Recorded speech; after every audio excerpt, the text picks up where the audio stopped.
And good evening and welcome to Thfc pre-match show Tottenham Hotspur against Leicester tomorrow afternoon, 5:30 at White Hart Lane. And joining me tonight talking about this match is my two usual co-hosts, the Queen of the Harris Army and every army, a Spurs community, Ellie, and down below, the Godfather, if he speaks, you need to listen, Philip Brady. I'll start with you, Philip. How are you? And you're off to the game tomorrow, lucky bugger. I am indeed, yeah. I'll be setting off at 6:30 in the morning, and hopefully it's a successful day out. The last two haven't been so successful, so I'm hoping this one is different. But yeah, looking forward to it. Yeah, and next to me, well, I don't know, Ellie, are you in somewhere sunny or in the sunbed or like you like? No, it's just because I've come back from France and I've got that glow. No, it's just you look like all white. All we can see is just your head. You're blended into Let me turn it that way. Shall I turn it that way? That's Australia. That's it. I just didn't want you to see that bloody flashing light that I haven't fixed yet. That's better. That's okay. That's actually Bill Nick giving you signals of what to do tomorrow, Ellie. That's it. Yeah. But anyway, how are you, Ellie? And I see you're on House Spurs TV. Please, everyone, go hit the subscribe and like button on another great YouTube channel. Yeah. He's a lovely lad. I liked his show. Very good. Yeah, I'm very well. I haven't eaten my dinner, so it's in the dog. Fair enough. I thought you were Don't even mind that I haven't got a dog. Anyway, make that up, you will. Oh Lord God. It's not in the You see, you have a plan for a show. Ellie comes on and it just goes to pieces. But never mind. I know those pear shaped. He says, "At least I'm wearing lily white. At least I'm wearing lily white." Yeah, that is so true, Ellie. Has Spurs TV. He said, "Thanks for coming on my show, Ellie. Boys. Big up at Spurs TV, and we'll have you on here one show if you let us know through Ellie or myself or." Whether let Ellie know, we'll have you on here for a show. We'd love to hear what you think about Tottenham and everything. Mick Hemlock, good evening, Mick. Hope you're doing well. Big up, Chris, the man from Geordie Land. It says, evening panel, still waiting for my invite onto your show. Anyway, Dermotron still not barred from Twitter. Chris, all you got to do is just hit me up on WhatsApp. I want to come on tonight. You're more than welcome. If you want to come on tonight, just let me know. We send you the link and get you on, Chris, because your views are always welcome, sir. We've got Lisa, big up Lisa from America. She says, hey there, Dermot, Ellie, Philip, Coys, big up Lisa. And then everyone's just saying hello to each other. And also while we're here, we've had a bit of a thing. This was the new merchandise we're doing, but we've actually done it in black. Now, I haven't put the picture up in black yet. I will get it up for you, but you will be able to get that as from today, and you can get it at, where is it now? Digital Spurs, who is sponsoring this channel again. So big up Danny from Digital Spurs. And if you go onto digitalspurs.com, be able to pick up any flags or everything like that. And that's where we're starting to do the merchandise at the moment. And then once it's all sorted out and we know what we're doing, then it will go onto our own website at that address. So we'll keep you updated. So, guys, we've got Leicester tomorrow. Philip, looking forward to it? Yeah, I am. I mean, less games against Leicester normally produce quite a few goals. And we beat them, I think it was 6-3 in aggregate last season over the two games, including that miraculous comeback in stoppage time at their place when Bergwijn came off the bench and scored twice. So I'm just, the only thing that concerns me a bit about tomorrow is Leicester have been so bad up to now. I mean, I saw them play against Brighton, and it was probably the worst team performance I've seen all season from anybody. But you just hope they haven't reached the bottom, and the only way is up from there on, so that they turn up tomorrow and give us a good game. It will be a good game, and like they've got a pacey forward line. We'll have to keep an eye on them, especially if Vardy plays and Iheanacho. So, but no, I think we should have too much for them. I mean, they're back. They're defensively, they're very suspect at the moment, and we have to exploit that. So it'll not be easy, but I'm going for definitely. Of course, I'm going for a Spurs win. Of course, we'll win. We're Tottenham. We win every time. Ellie, look, I've been watching loads of old Tottenham. I love watching like the old big match. I know you guys remember the big match from the 70s and match of the day. And do you know, it's great to see Tottenham of the past, but Leicester, we've had sort of a checkered past against them, which we will go into in a minute. But tomorrow, Ellie, do you think it's going to be a win? Do you think it's going to be walk up or play? Or do you think Leicester, as one of the questions here, I might sort of start off with it, could Leicester be a tougher game than we thought? I believe so, you know, because they've got really decent players, like PHILLIP said. They've got match winners. They just haven't been performing. I just hope they don't turn up against us. I don't want to see any of this low block from them either, wasting time like Fulham did to us. It spoils the game. But I just want us to get at them. I want us to play long lay as well. And I'd love to see Spence, but I don't think we're going to see him because I think Conte is in love with Emerson. He wants his babies. Right. And I just feel... Ellie, you don't have to put funny thoughts in my... At the depths of the night, when you're lying in bed, right, and you're thinking, how did my day go? And you get it into your head, Ellie saying, Conte wants Emerson's babies. You're thinking, That reminds me of the headline in The Sun back in the day. Freddie Starr ate my hamster. It's the nearest thing to it I think of. Oh yeah, by the way, miss, we have a bone to pick for you. I'll make you laugh. Right, but by the way, you've got a bone to pick with me. Yeah, we're for you. Last night we were on Dave's show, everything going grand. You send in a lovely super chat, and fair play for supporting Dave. He deserves that. Yeah. You say Richarlison should play at right wing back. Would you mind explaining? I'm joking. I was just joking. I was winding you lot up. No, she was messing. She actually wanted to play in goal. I was just messing. I like to be cheeky in the chat. Yeah, but getting back to the match. All seriousness. Ellie Irish whiskey after 9 o'clock at night because you know what happens. Yeah, true. Yeah. Right. I just feel we mustn't underestimate them because they've still got match winners and they've still got really decent players. They've got Maddison, they've got Tielemans, they've got Dewsbury Hall, who's a decent player. They've got Barnes. They've got lots of players that can hurt you. So I want us to be on our guard, not just come on the pitch and think we're going to get 3 points that easy, because they'll want to put things right as well. So we've got to be at our best. And I want to see us play free-flowing football. I don't want to see any of this passing side to side crap, you know. Makes me fall asleep at the bloody match. Yeah. Just don't give the ball to Dyer. That's what I say. There is a train of thought going around that the Leicester players aren't happy with the manager. And that they're not really playing for him. So, you know, would they see this as an opportunity to get him sacked tomorrow? Yeah. Yeah, I'm sure if we beat them, that's a possibility. Yeah. Because he came out and he just let me say this. He did come out and say in an interview, just before I forget, he said in an interview that he wasn't really backed. They didn't really give him the money to buy players. So that's not going to go down well with the board, is it? No, I mean they got 60 million for the guy that went to Fofana and didn't spend Fofana, it. So you know they're not in a great shape at the moment, Leicester, financially. No. You know, we'll say, but again, you know, adversity can do a lot to a team. So, you know, so I'd say they'll turn up tomorrow, but we should be good enough to beat them. Yeah, we should be.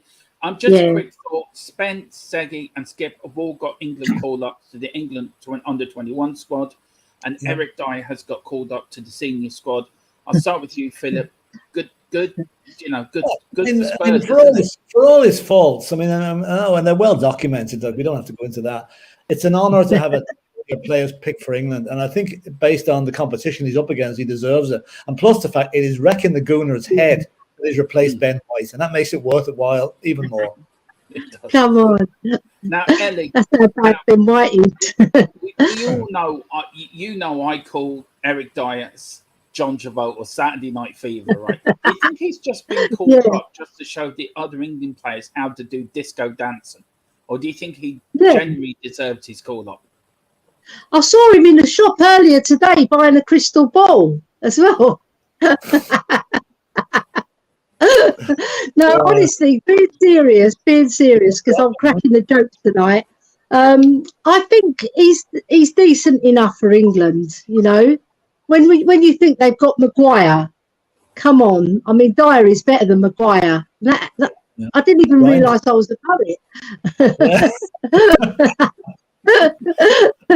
He is. Dyer is better. He's slightly better than Maguire. Yeah. He is.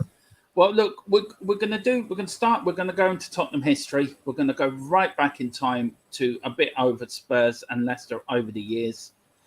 And lovely. We're going to go to the first game we played them.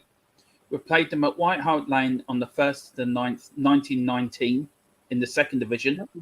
We won 4-0. Yeah. And then Clay scored with a penalty, Cartel with 2, and Bliss with 1. The attendance at White Hart Lane was 21,060 that day. So that was the first time we actually played them. But we also played them away. Now, 10 days later, we actually played them at Leicester's old ground, where we won 4-2. Nice. So which was good. 8-2 on aggregate. That'll go down nicely for this match. It will. And of course, then Clay with a penalty, Minter, Cartel, and Bliss got all the goals for Tottenham that day. And of course, really, we can't forget, really, we've played them in 2 major cup finals. And the first one, of course, was the 1961 FA Cup final. Sorry about add the heading. This will be done better for the next time I do it. I mean, Philip, it was the year we did the double. Bobby Smith, Terry Dyson scored 100,000. I mean, that was a big thing then, doing the double, wasn't it? And of course, Leicester had, I think, Gordon Banks in goal for Leicester, didn't he, that game? Yes, I think so. Yeah, they did. It was the first time it had been done in 60 years, I think. I'm not sure last time. I think it's 58 years. 58 years, because I looked it up this morning.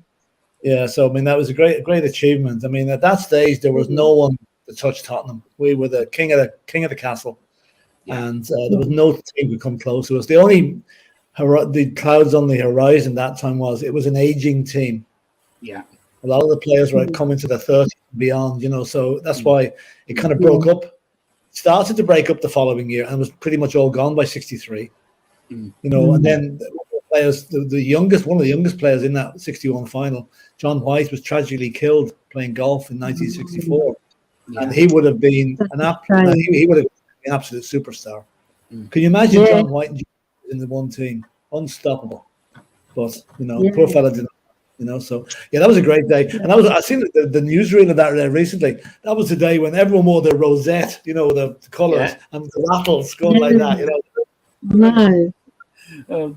And Ellie, we jump all the way to the end of the century, not the last League Cup final. It was called the Worthington Cup then, back in 1999.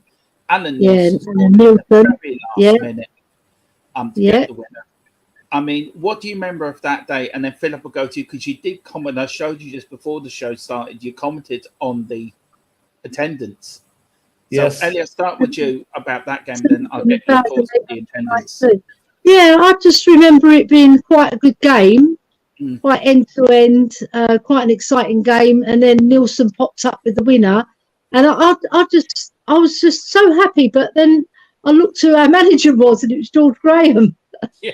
And then it was George Graham, wasn't it? So I just felt mixed emotions, because I didn't really want him as our manager, but I was happy for the team, and we played really well that game. I thought we deserved to win as well, definitely. And it's always nice to win a trophy.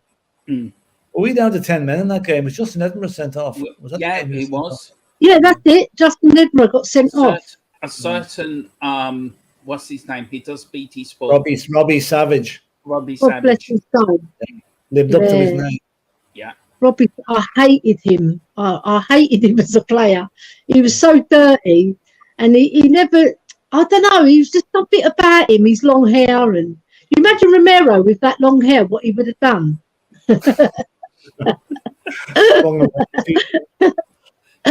And Philip, you mentioned the attendance. I mean, it wasn't a big attendance, was it? That's 20,000, 15,000 less in capacity. I don't know what happened there. I'm assuming it was the Leicester fans didn't turn up, and I'm sure Spurs did. You know? Yeah. They haven't got that many fans. Maybe there was a rail strike or something that day. You would never know. There could have been other reasons, you know. Yeah, it was nice to win a trophy in the last year of the millennium, you know, the decade, whatever.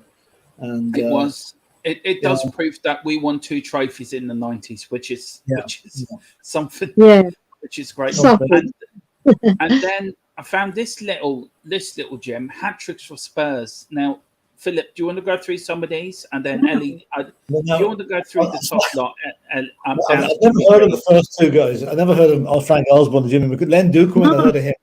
He was one of the Dukeman, yeah. Cliff Jones, legend, still alive. Cliff Jones can still play for Spurs. He's fit and he's over 80. Brilliant. Jimmy Green, what can I say? Nothing like him. Mark Falco, yes. Les Ferdinand, yeah. Harry Kane, yeah. In fact, you missed one out there. Harry Kane scored 4 against them 2 years ago. To be fair, I ran out of space, Philip. Harry Kane has scored more goals against Leicester than most players have scored in their lifetime against. And he's incredible scoring record against Leicester.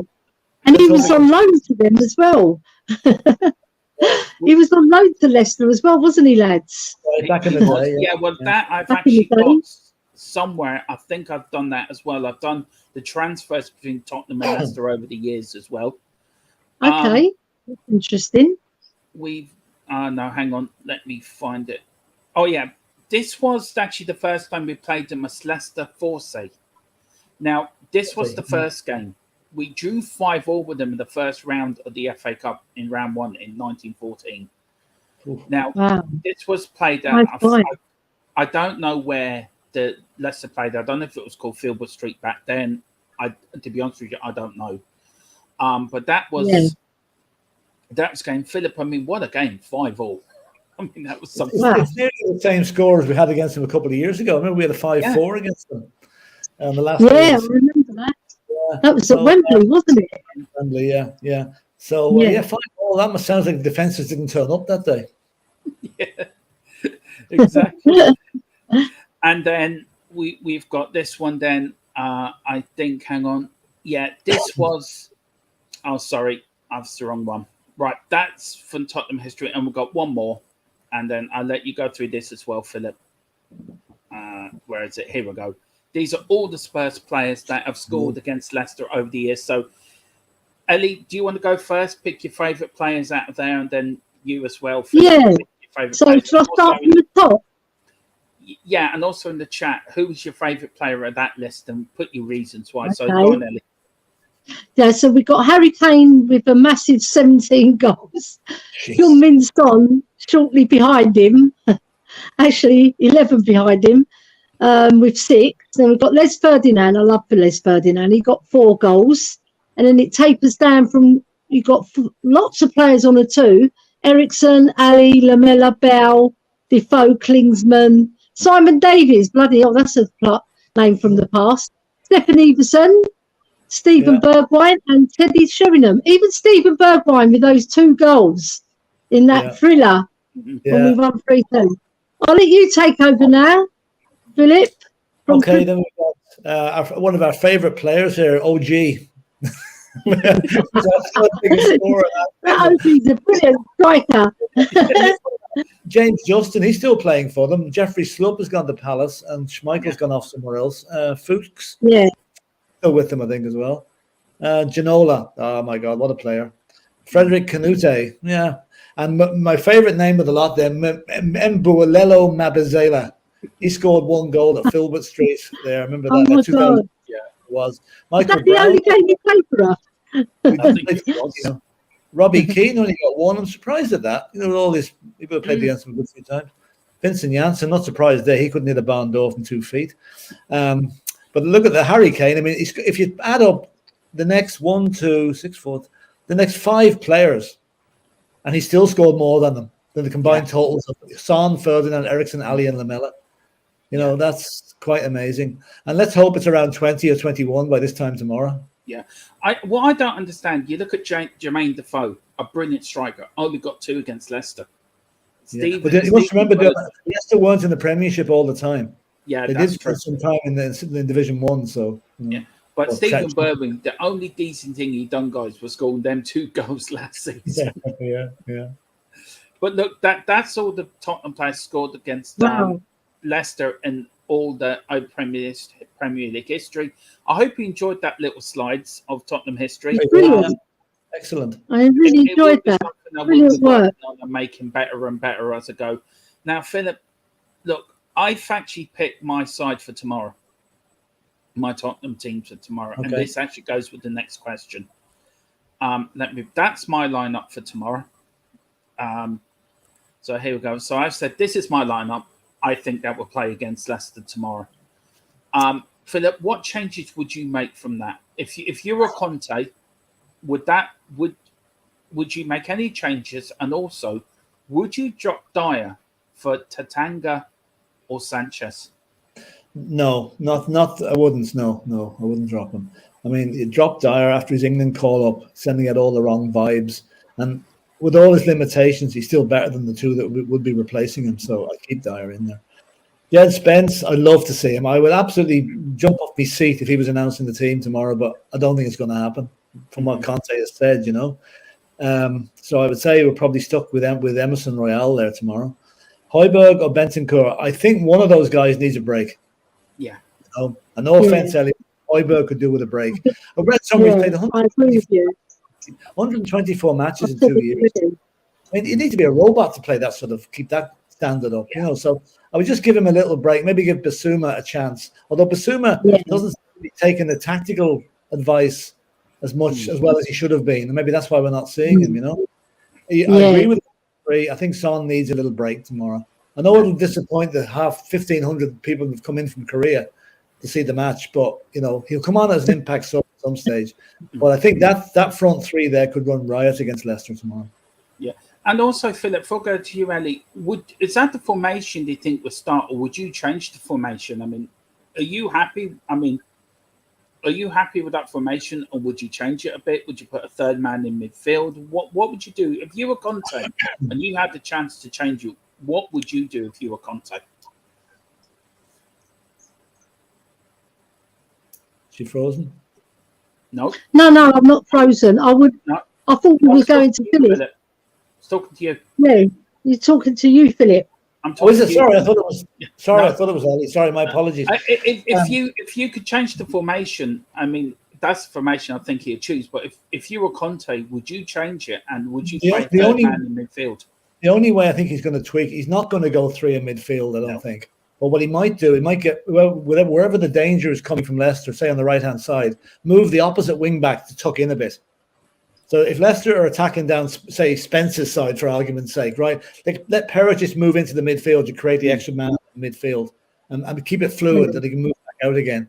But I don't. The only other thing to do, and I don't think, although I wouldn't mind seeing this at some stage, would be Kulusevski to drop there slightly behind Kane and Richarlison as a kind of a number 10.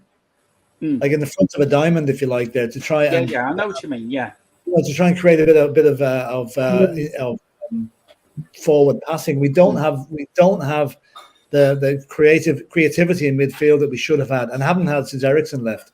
So that might be an answer. But again, if that's going to happen, I can see it happening for 15 minutes in the match and then switch back to the usual formation. Yeah, just got to be fluid and go as whatever the tempo and the whatever happening in the match dictates. Yeah. I just want to welcome Ellie quickly. Sorry, Rauschkel, Pero, and who else? White Hart Lane. I love that name. Absolutely brilliant. Had to put her dog down. Had to put the dog down. So that's very hard to do. Sorry, I didn't see that. Yes, I had to. Well, rest in peace, your poor dog. Yeah. And listen, we hope we're cheering you up. That's what we're here to do. So we hope you're enjoying this. Sorry for your dog. Yeah.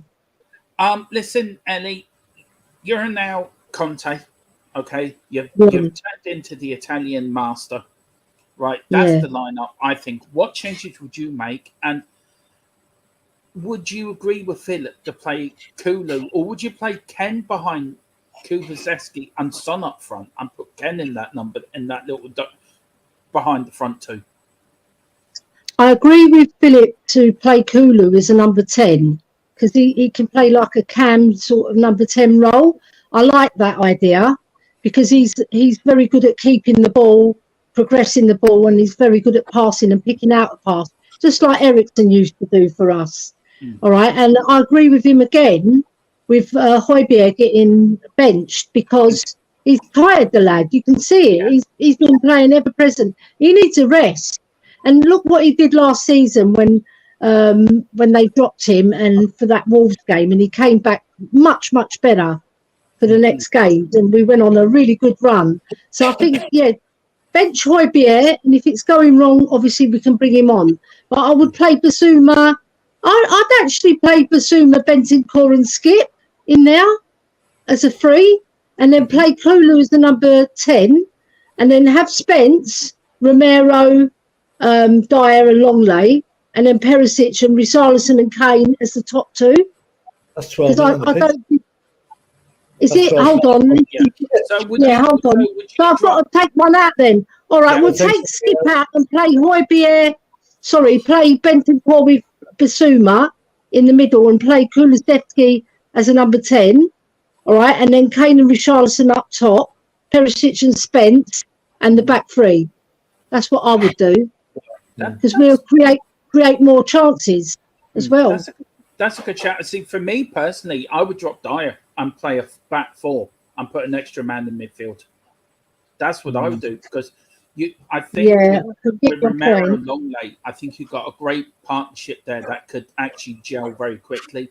Put Spence on one side, Perisic on the other, and then you put Højbjerg, Skip, and Bentancur in that midfield, and then you got the front tree of Kulu, Kane, Richarlison, or Kulu, Kane, or Son.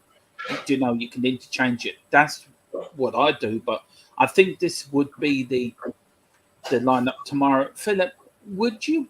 Kane's got a great range of passing, something we haven't seen since Glenn Hoddle. Rarely.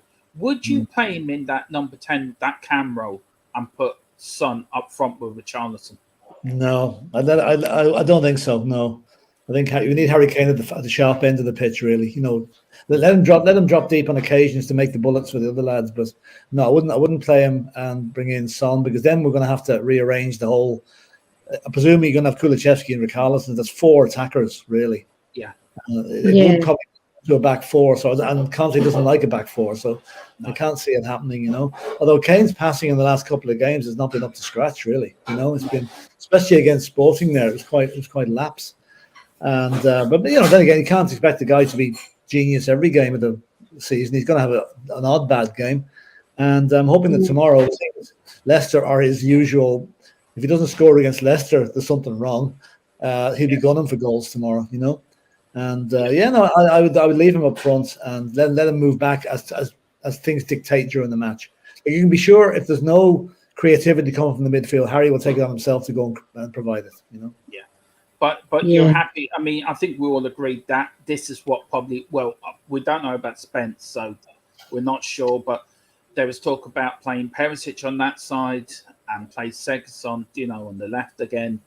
I wouldn't be surprised at some stage this season, like Perisic and Son seem to occupy the same space on the left-hand side there.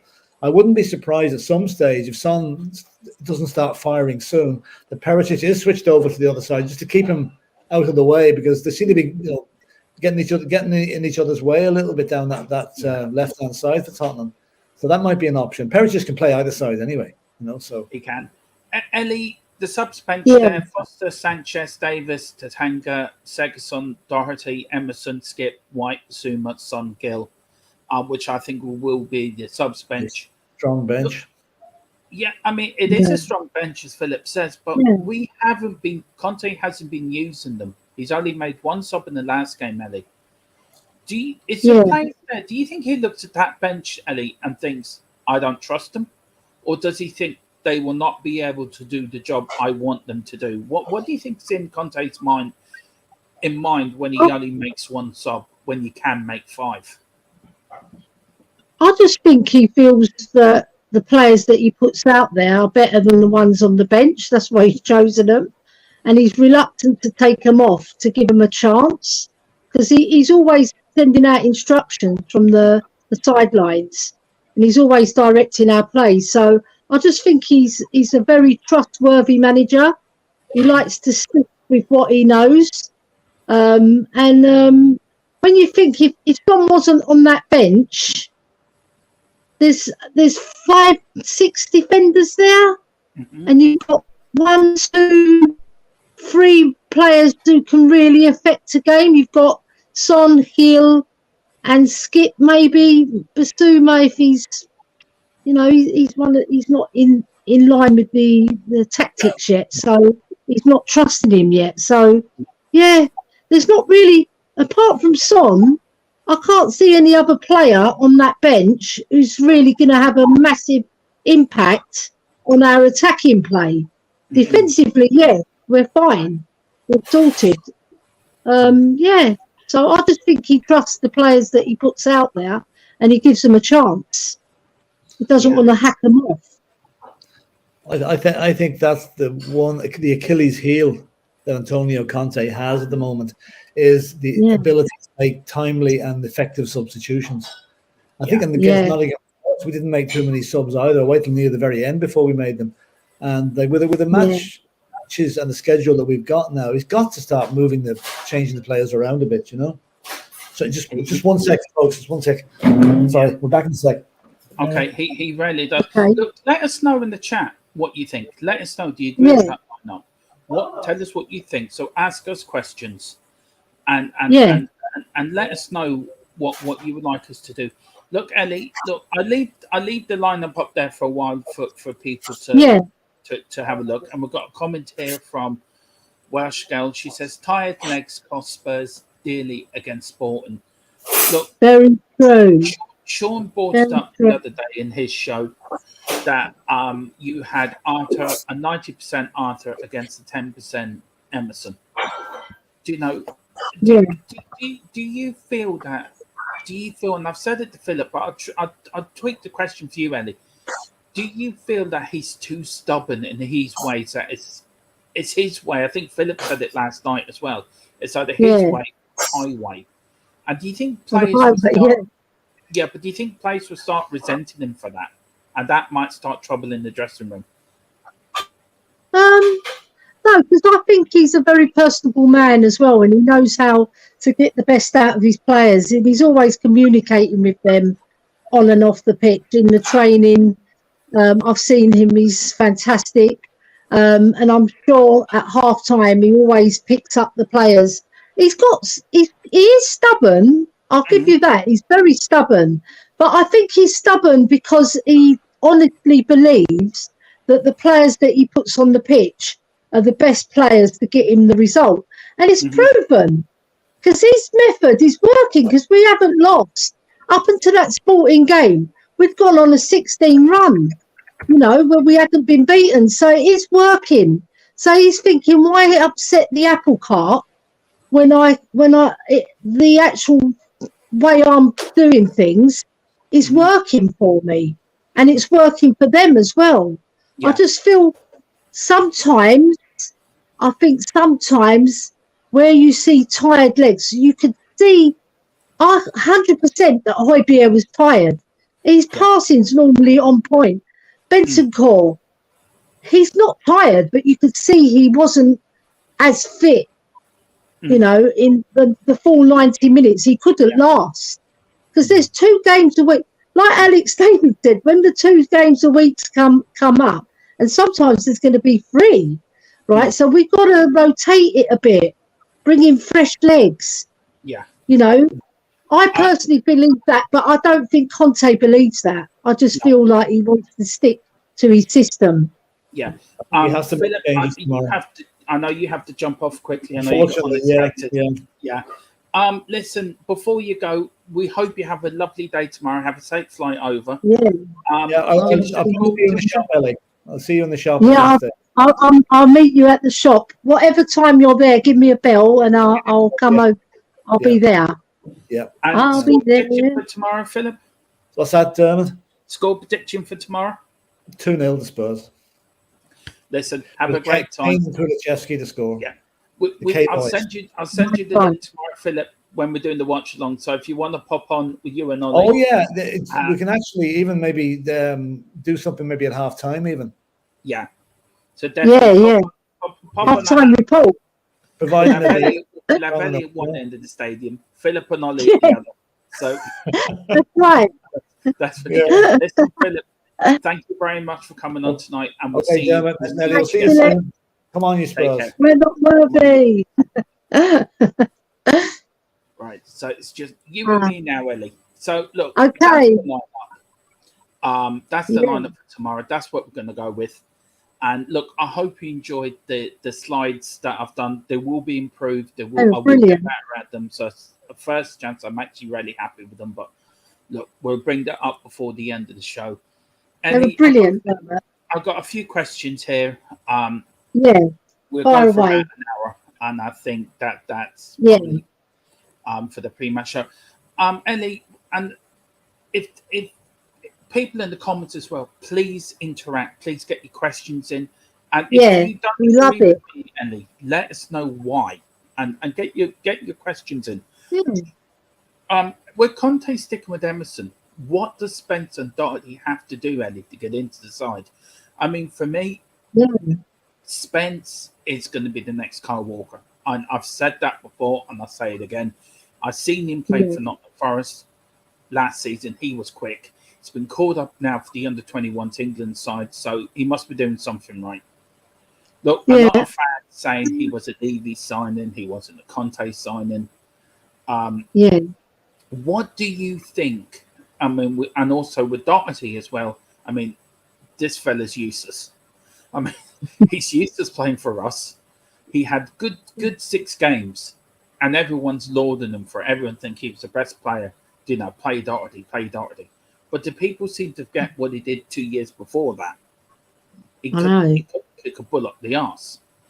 So, you know, what does Spence and Doherty have to do to change Conte's mind?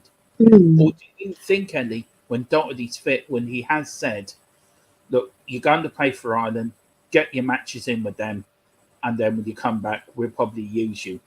What does Spence have to do? Because Doherty's going to get ahead of him, isn't it? I don't know about that, because I just feel there must be something missing that Conte's seeing in training and attitude and application, because we don't see this behind closed doors, what he's seeing.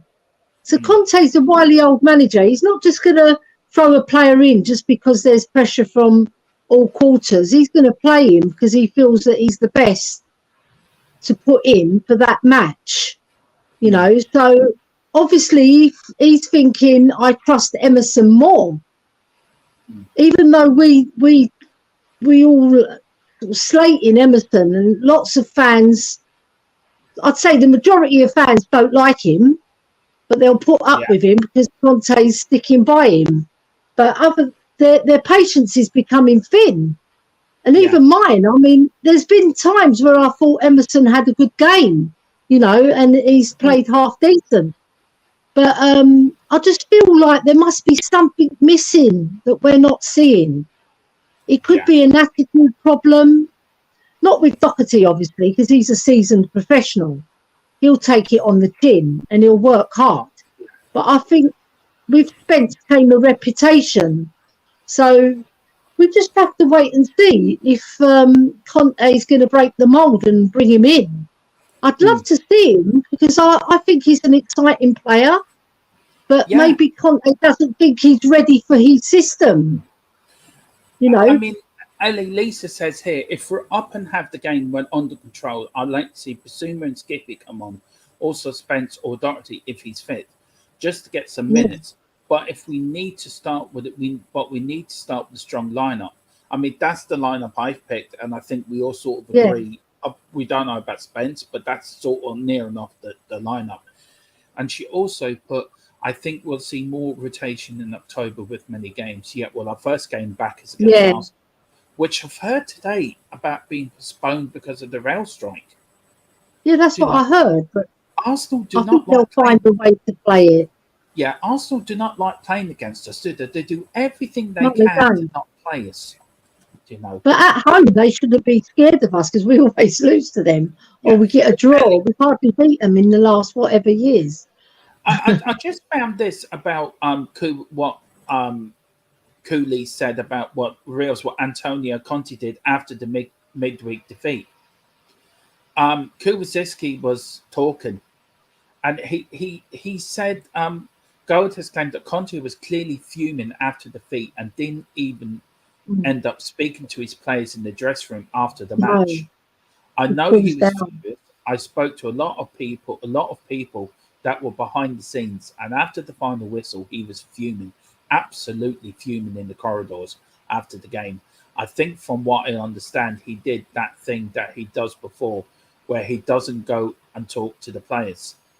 He's so angry with them, he just let them stew. I think Kuwasicki even come out when he was coming through the mix zone, and he said he hadn't seen Conte after the final whistle. I mean, look, we talked about it last night on Dave's channel, and I just wanted to actually talk to you a bit about it as well. Look, Conte doesn't like losing. We know that. We know Conte hates losing. It's the Italian in him. Italians don't like to lose football. He's passionate. He was like that as a player. He's like that as a manager. Yeah. Look, and as Dave said last night, them high-fiving after the corner, I don't think some of them Spurs players were sitting in that dressing room with heads in hand thinking, holy hell, what's Conte going to do to us? I don't think they were. I agree with Dave. I think Dave hit it on the nail on the head last night, saying they were always saying what you're going to watch tonight on telly and what he says like gelling hair and TikTok and that. What is wrong with some of our squad that they don't even care if they lose in the manner how they lost? How does Conte drill that out with them? Or is it because some of the players have been there so long, Ellie? It's that whoever goes in, it's always going to end up in the same way. Yeah. Well, they're lucky that Conte didn't go in there, because I think there would have been a few deaths, you know, because he always says, I'm going to kill players who don't work hard for me. Yeah. But I don't think it was a work ethic in that match. It was technical issues, passing of the ball, even 5 yards. I mean, Højbjerg was the biggest culprit. He was giving the ball away a lot. And I hold my hands up high. He had a stinker of a match, you know. But I think he likes to cool down. And as for the players, if they were doing that, because it's all hearsay at the moment, there's not anything concrete. But if they were, they're human beings at the end of the day. But you know, you've got to care if you lose. You know, you've got to apply yourself and get yourself mentally strong for the next game. Because if you're on TikTok and Instagram, and I know myself, if I'm not disciplined when we're doing our channel, you know, and I'm late, it's not good for our channel. No. If the players come on the pitch and they're not ready mentally, because physically, there's no problem, you know. But the thing is, it can be physically can get a problem if you're playing too many of the same players for those 2 matches. He needs to be rotating a little bit more.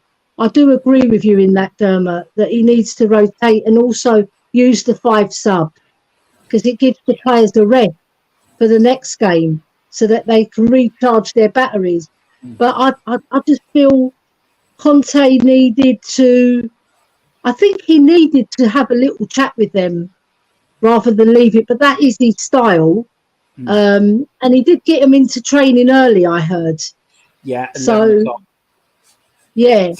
They weren't even into the country. They were you know what I mean? I mean, they probably didn't even have much sleep, but that's good, because it will give them a kick up the arse to say, look, it's a 90-minute match. It's not an 88-minute match.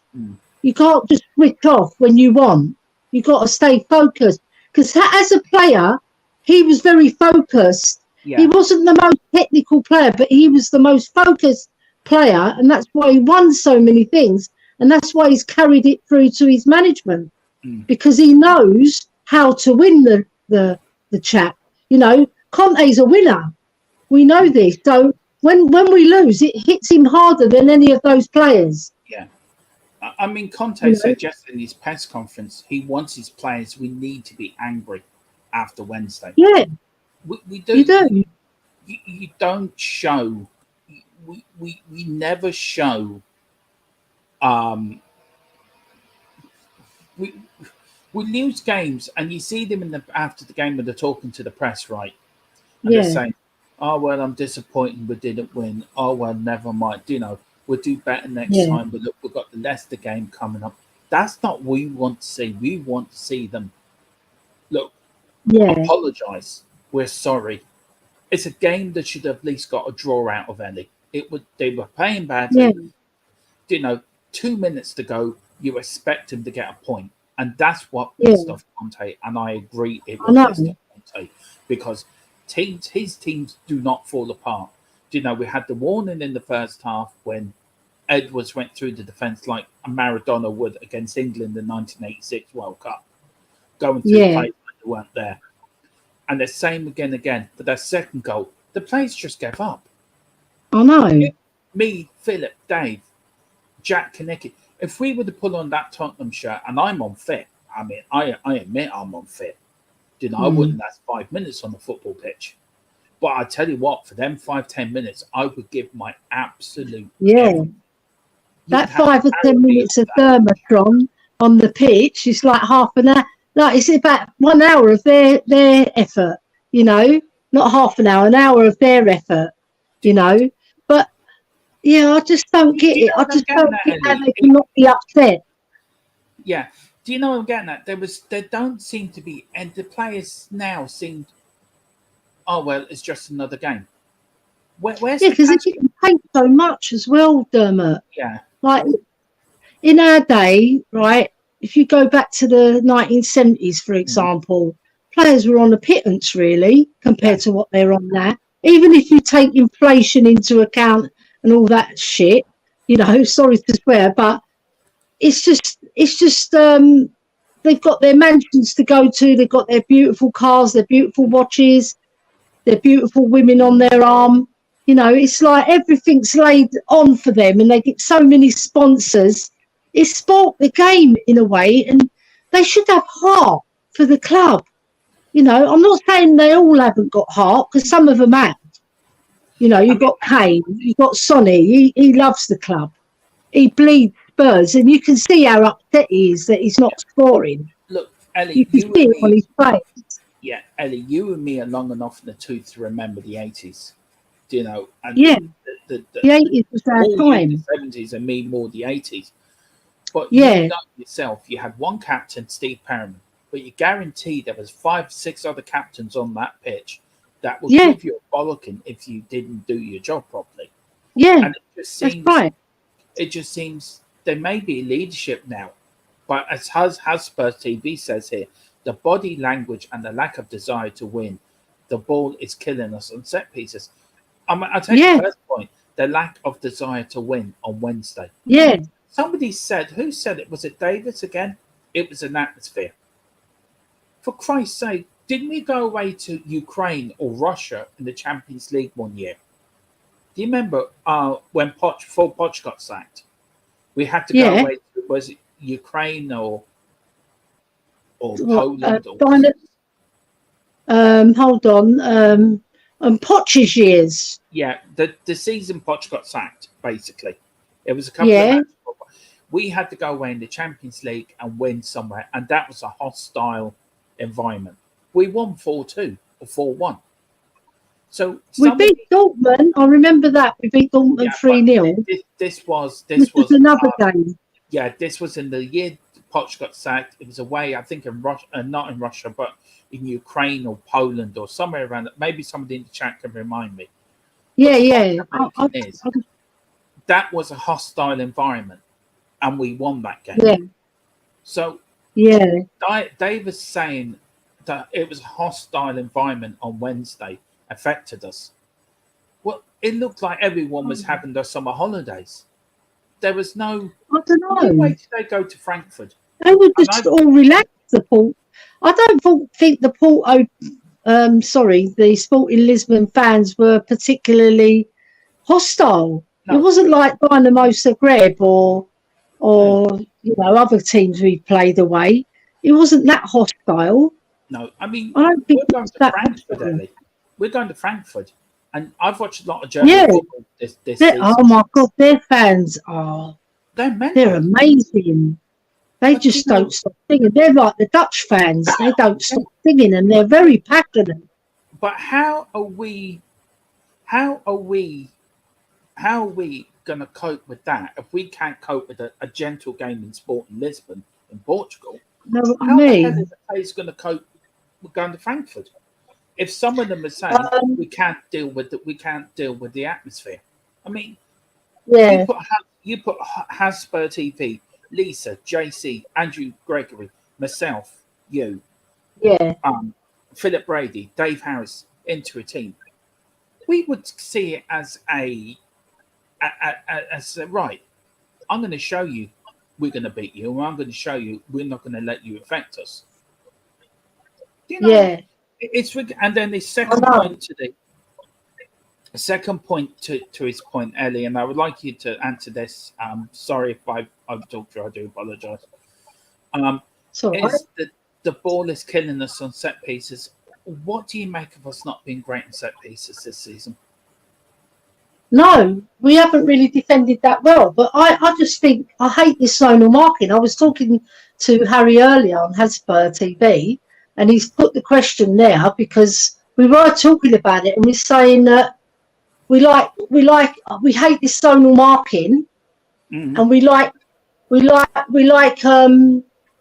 two players on the post, or at least one player on the post, so they can see what's happening. Because when you're in the mire and you're in the mix and the ball's coming across, sometimes you can lose yourself because there's a lot of jostling, pushing, there's a lot of dirty play, shirt pulling, and everything like that, and you can lose your marker very easily. But if you've got somebody either post, they can see what's happening. They go, "Come on, he's free, get to him." You know, and then even if they hit it towards goal, you've got two players to clear it. I hate zonal marking. It's the worst form of defending, I think. In my opinion, it's the worst. It's not effective. It hardly ever works. I like when you've got a player to mark. He's your player. If you mess up, it's your fault. You've got him, and bloody put players that can actually jump and make a decent jump on a player who's 6'2". We've got Harry Kane in front of him. Behind him, and then we've got Emerson to the side of him, and the ball comes across. Harry doesn't even really attempt to jump. Emerson don't know what he's doing, and the guy's already flicked it in the back of our net. If we had the player on the line, though, that would have been cleared. That's true. It would have. I mean, JC's put here, a hostile atmosphere should raise your game to a level that shows you're not intimidated. Anything less equates to a flanky mindset. Yeah, I agree. Yeah, I totally agree. Look, Ellie, we're going to the last question of this last question. Then I'll get the team up again, and then we'll get your score predictions and just a final talk on the team, which we think will start. I've got to get the dinner out my dog as well. But I haven't got a dog. Like I said. Right. With Conte saying Basuma's not ready, what does Conte or Basuma have to do? So does Conte have to change his way? Or do you think Basuma has come to a bigger club? No disrespect to Leicester or Brighton. So no disrespect to Brighton. But do you think it takes time for players to settle in at a club? Or do you think what Conte's asking him to do is some players just can't get what managers want them to do?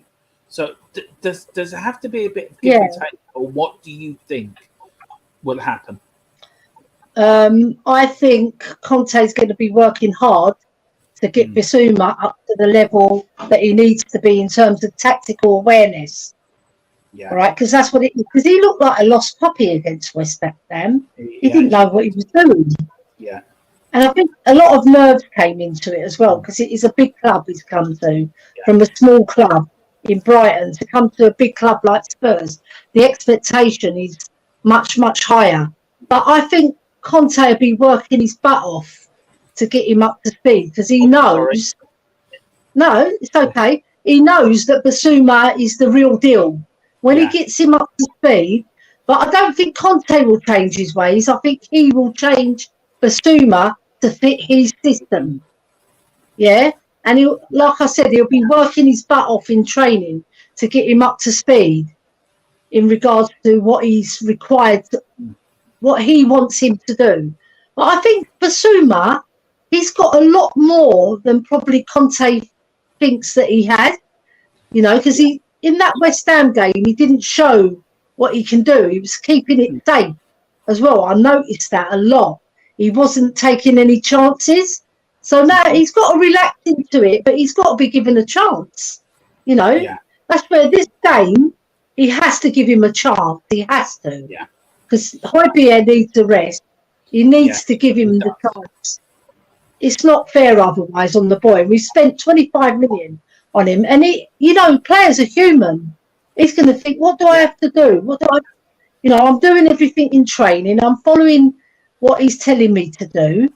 And then when I get on that pitch, just do it, not to the letter, but do it as much as to what Conte wants. And then he'll seal his place in the side. He is the best one out of the three, definitely. Yeah, he is, Ellie. I totally agree with you. Look, I just don't know. I think Basuma, I think he's working with his own coach as well. I think the same as Spence. Yeah. Look, once Spence and Basuma go, they will be a big benefit to us. But footballers should be there, willing to learn. But look, Ellie, we just have to wait and see. It's what this space, isn't it? Yeah. Jula saying Villa versus Southampton, so I'm multitasking. Well done, Andrew. He is a real Spurs fan, my niece. She loves Spurs. And I love Lisa as well. Big up, Lisa. I love everybody in the chat, but I'm just giving the ladies a special mention.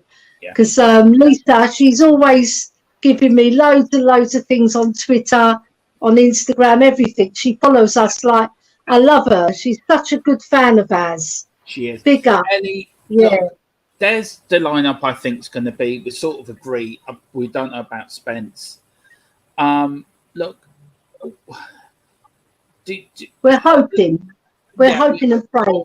One last question before we get your score report for the game. And you can then tell people what to expect from tomorrow and what you're going to be seeing. Again, who do you think, apart from Luis, should be captain?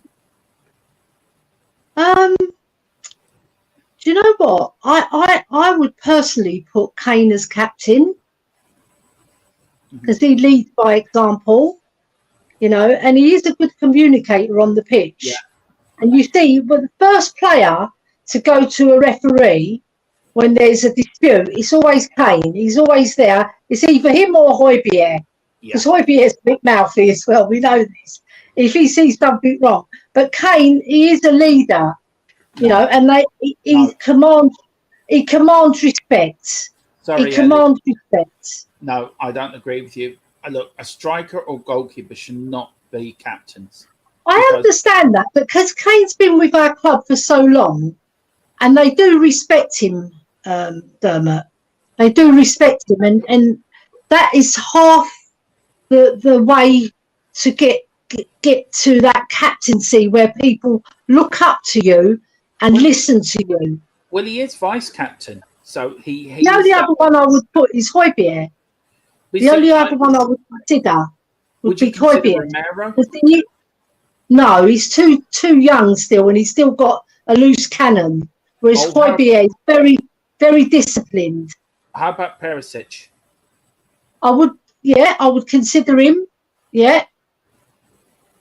Yeah, but I agree with you. Højbjerg. But Højbjerg That's the only two I would consider, Højbjerg and Kane. But because I'm biased, I would actually put Højbjerg because he commands respect as well. He plays for the team. He's a good communicator. He leads by example on the pitch, you know, and he leaves it all out on the pitch, you know. So yeah. It's either those two. Yeah. Julia said she loves you too, Auntie. I love my niece. She's Spurs mad. Yeah. Kev Williams, big up Kev. Thank you for joining us. Says Ellie, I look at Højbjerg as a Spurs version of Liverpool as Henderson. I think Højbjerg would be a great captain. Look, I see Højbjerg as our version of Graham Roberts. Yeah, and he's a very similar player to Henderson as well. They're not technically brilliant, but they give their all, and they're a vital cog in the team that wants to be successful. Yeah, and then your niece has put, Julian has put, PHE, he's a leader. You see it on the pitch already. I just want to say, pick up this comment from Kev Williams. It says, "Hi Dermot, hi Quinelli. I'm loving the show. You're both the best, boys." Look, thank you, Kev. Them words mean a lot to me. That touches our heart. Yeah. And we do this for you. We do this. We love doing this. But this channel is by fans for the fans. So we appreciate you coming in. So thank you, Kev. Thank you, Kev, for the kind words. Thank you very much, Kevin. Thank you. You're going to the game tomorrow. You're meeting Philip, Ollie there. What can we expect from you? More interviews this time?